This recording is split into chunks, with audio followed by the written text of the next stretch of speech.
ayé. Kó má gbé Jésù yìí lọ o. What I was fighting for, what I was striving for. We brought nothing to this world. We surely take nothing when we leave. Kill and bara wa jale lórí. Kill and para wa fún o. Kò sóhun tá a mú wálé ayé. Kò sóhun tá a mú lọ o. Kò sẹ́ni tó gbọ́mọ wá. Kò sẹ́ni tó gbọ́kọ wá. Kò sẹ́ni tó gbéyàwó wá. Kò sẹ́ni tó gbórúkọ wá tàbí ipò. Ilé ayé la ti bá ilé ayé la ó fi tilẹ̀ sí lọ. I'm not of this world.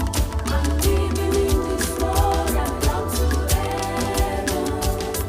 I'm living in this world. I'm not of this world. I'm living in this world. I belong to heaven. Irú ilé wo lo fẹ́ kọ́? Ṣo fẹ́ kọ́lé ọba Sólómọ́nì ni? Ọba Sólómọ́nì ló fi góòlù, ó fi góòlù kọ́lé. Irú ọgbọ́n wo lo fẹ́ ní? Ṣo fẹ́ ní ọgbọ́n ọba Sólómọ́nì? Ọlọ́run ló fún ní ọgbọ́n àti ìmọ̀ àti òye. Mo ní irú ṣìnà wo lo fẹ́ ṣe? Ṣo fẹ́ kóbìnrin tó ọba Sólómọ́nì? Ọba Sólómọ́nì lóbìnrin, ọba Sólómọ́nì lẹ́wà, ọba Sólómọ́nì wẹ̀ lọ́dọ̀ gbogbo obìnrin ló yọwọ́ ọṣẹ. Wọ́n ní bẹ́yìn ó ṣọkọ ní ìbáṣalẹ̀ ẹni ẹ̀. Gbẹ̀yìngbẹ̀yìn rẹ̀ ọba Sólómọ́nì ní asán lórí asán o.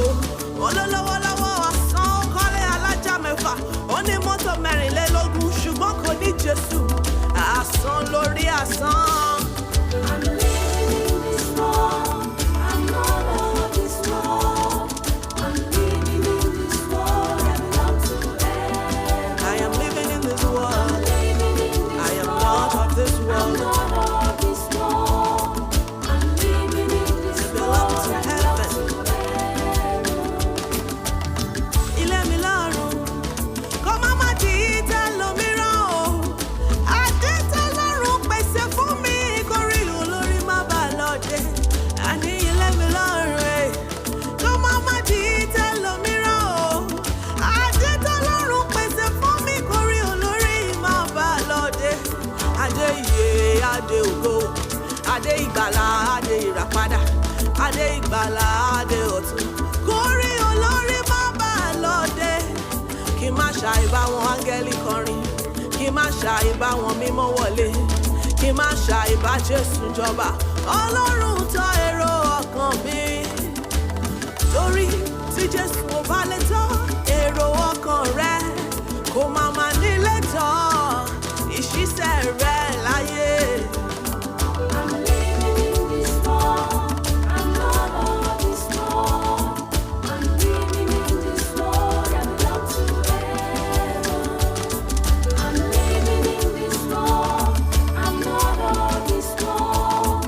I'm living in this world. I belong to heaven.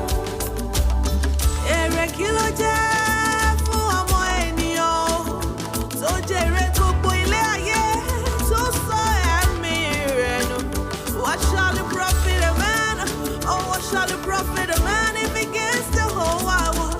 The money, the popularity, the fame, the 1 billion followers on Instagram, 1 billion followers on Twitter and YouTube and Facebook. And this is a soul, what shall he use for his soul? It's a love, not the word, a love, not the word, are things that are in the world. If any man loves the world, the love of the Father is not in him. Only can match a fair, only can match a fair, I told some bad in red, and it over to fair, if all are rules, sitting on one yet. I took a rook of me now, say no, yeah.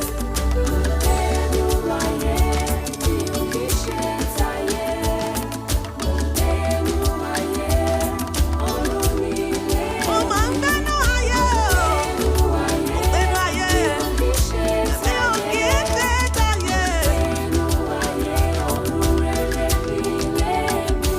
When I was hungry, you gave me food. When I was thirsty, you gave me drink. When I was homeless, you took me in. When I was naked, you gave me clothes. They said, Jesus, Jesus, when were you hungry? We gave you food. When were you thirsty? Now we give you drink. He said, if you've done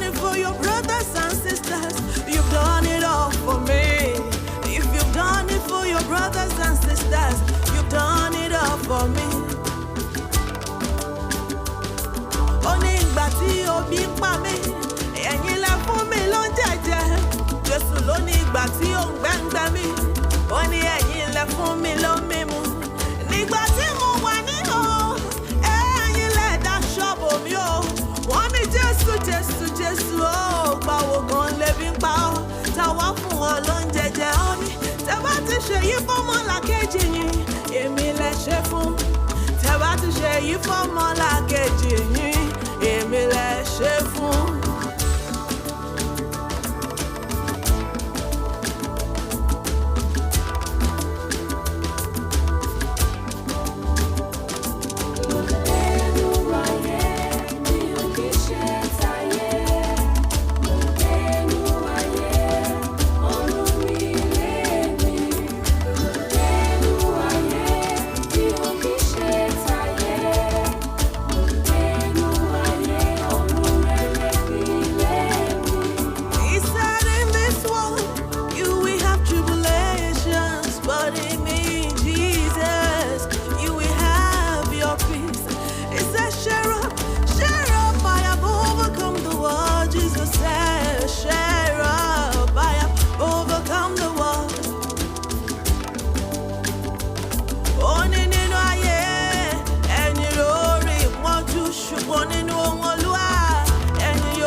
Ẹni tó ń gbénú àwa, ó ti borí ayé.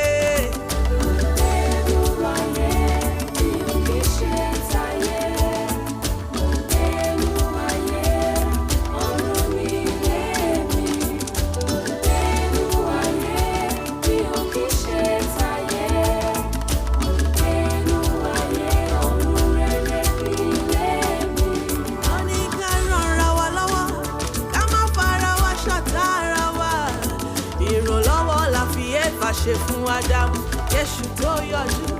Jésù ní pé ó ti parí, ó máa ti parí o. Lórí igi àgbélébú, Jésù ní pé ó ti parí. Ayé ń kánjú, ayé ń sáré, bẹ́ẹ̀ ayé ò kúrò lójú kan. Ọlọ́run tó jókòó lórí òbírí ayé, ó kú iṣẹ́ o bàbá. The world is fast, the world is running, yet it rotates on one axis. Ọlọ́run tó jókòó lórí òbírí ayé, ó kú iṣẹ́ o. Ó ní t'Olúwa nílẹ̀, ayé àti àkúnú rẹ̀, àti gbogbo àwọn tó tẹ̀dó sínú rẹ̀. Ọlọ́run kú iṣẹ́ o.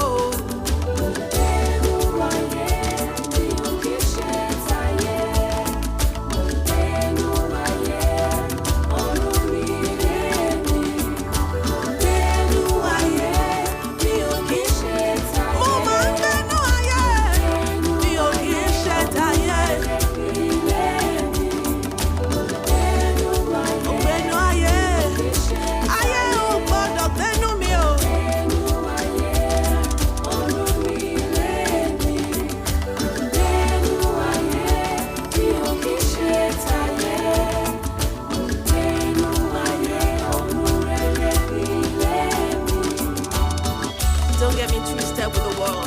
I am not from this world. I belong to heaven. Ìwà ayé, ìbínú ayé, ọ̀rọ̀ ayé, ìwọṣọ ayé, ó má ṣe bá a lọ́wọ́ mi. Tí Jésù bá lọ dé, kó má bá a